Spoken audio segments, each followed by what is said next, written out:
मित्रांनो, चला आज आपण बघूया शारदाच्या 50 रुपये स्पेशल मिसळ मध्ये मला काय काय भेटणार आहे. चला बघूया. चिवडा, ही पापडी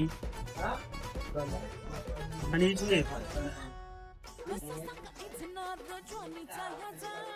त्याच्यावर भरपूर प्रमाणात मटकी पण देतो आपण.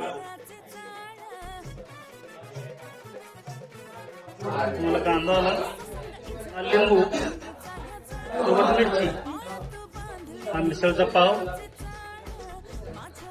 आणि हे शारदा स्पेशल आपला मिसळचा तळीवाले रस्ता, त्याच्यावर ही कोथिंबीर. तर मित्रांनो, ही आहे आपली शारदाची स्पेशल 50 रुपयाची मिसळ. क्वांटिटी आणि क्वालिटी कशी वाटली नक्की कमेंट करून सांगा. मी तुमची लाडाची शेठानी, मी तुमची लाडाची शेठानी.